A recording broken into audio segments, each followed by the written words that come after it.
Parshas Bo, this week's Parsha, which begins with Perek Yud Pasuk Aleph. That's Exodus 10:1. The Torah says, Vayomer Hashem el Moshe, and Hashem said to Moshe, Bo el Paro, come to Paro. Ki ani ichbadeti es libo. Why? Because I have made his heart heavy, ve'es leiv avodav, and the hearts of his servants, lama'an shisi ososai ele b'kirbo, so that I may place these signs among him, or in him. So we have, first of all, one rationale for coming to Paro, which is so that God may place his signs in him and presumably in all of Egypt. And then verse 2, that's Pasuk Beis, gives another rationale, which is ulama'an, and so that tisaper ba'aznei bincha uben bincha, so that you will tell your son and your grandson, es asher hisalalti b'mitzrayim, how I toyed with Egypt, the es ososai asher samti bam, and my signs that I placed among them, v'datem, and you shall know, ki ani Hashem, that I am God. So we see that there are two rationales, there are two reasons, underlying reasons, there may be more, but there are two that Hashem shares with Moshe. Number one is the communication to Paro and to presumably Egypt, which is that they will have signs of Hashem's power and his greatness, and that they can't have their will if it goes against God's will. And the second is so that we will perpetuate the Masorah, which is Lama'an tisaper b'aznei bincha ben bincha, that you will tell your child and your grandchild, meaning the successive generations, that which Hashem did to Egypt and the signs that he made.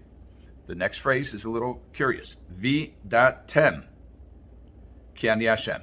And you, plural, y'all, will know that I am Hashem. Now one would think is that it would say, if you're communicating this to your children and grandchildren, that it would be v'yedu, and they will know. That's how you say third person plural in Hebrew. But instead it's v'datem, you, y'all, plural, will know. Well, who is that? You're speaking to your children and you will all know. How does that work?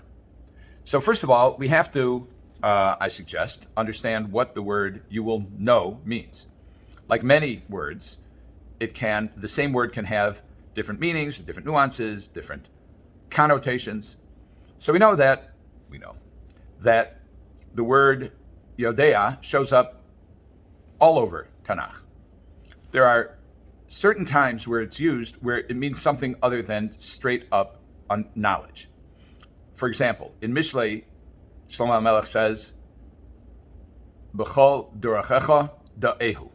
In all of your ways, in all of your paths, in all of your journeys, know him.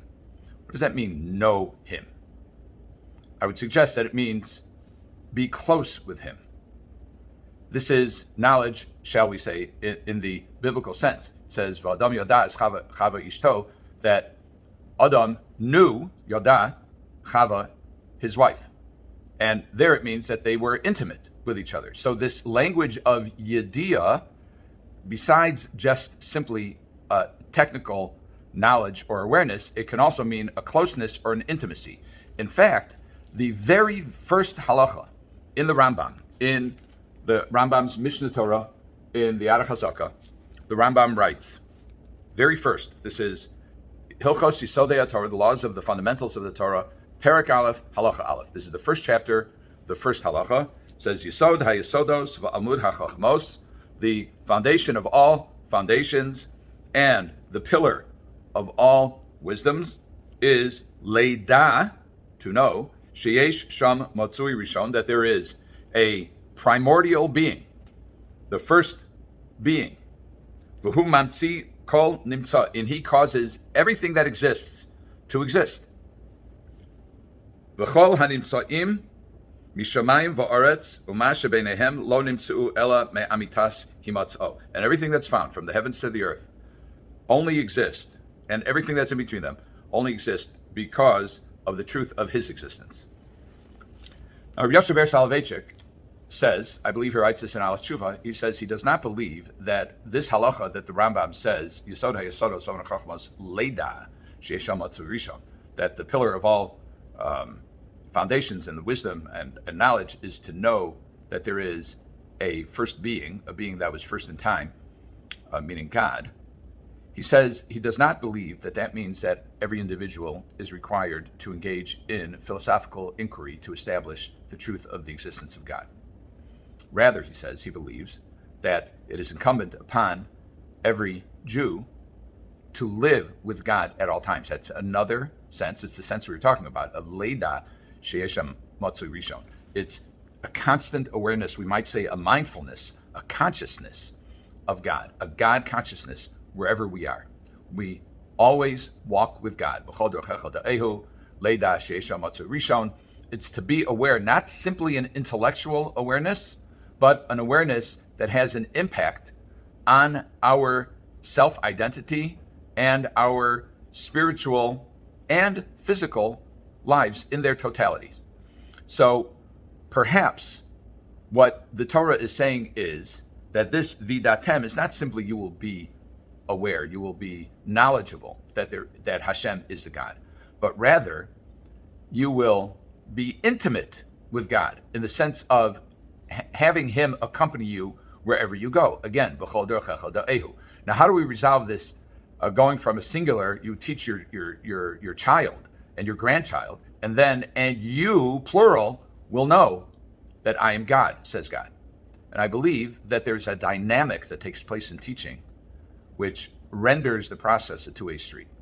In other words, teaching someone, especially about spiritual fundamentals such as the existence of God and His powers and His capabilities and His ability to do whatever He wants, wherever He wants, to whomever He wants, which is what He did in Egypt.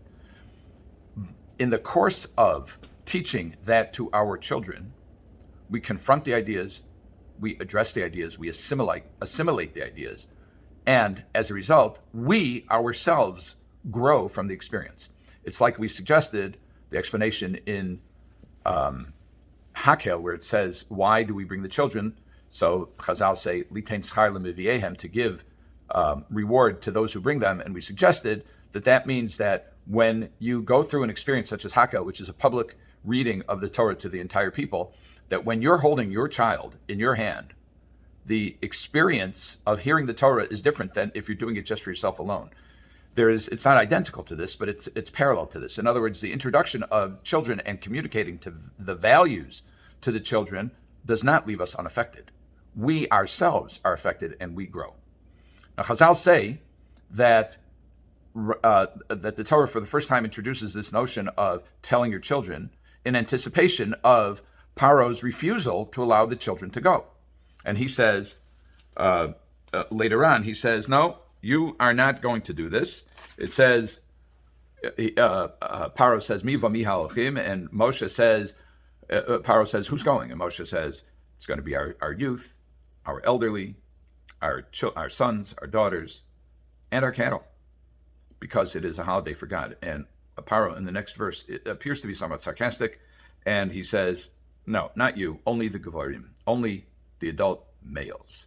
So, in other words, more of a select group of priestly class, because those are the people who in Egypt performed the religious rituals. And what Moshe is communicating is this isn't an Egyptian religious ritual. This is a Jewish spiritual celebration. And a Jewish spiritual celebration always includes the children.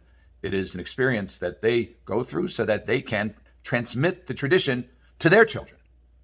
And one might suggest, and that's why this anticipatory preface, if you will, that about teaching your children. Teach your children about what happened in Egypt. And it could be, I haven't seen this anywhere, I'm going out on a limb here, but it could be that the word to describe these locusts or grasshoppers is arbeh. This is the plague at which teaching your children comes into place. It's like arbeh es zar'acha, I will increase your children. And arbeh itzvonech, I will increase your travail of birth, your birth pains. In other words, the word arbeh is kind of a nod to children and to the travail of having children, to the responsibility of having children, and to the responsibility of teaching our children. And in the course of helping our children grow, we also grow. Have a good Shabbos.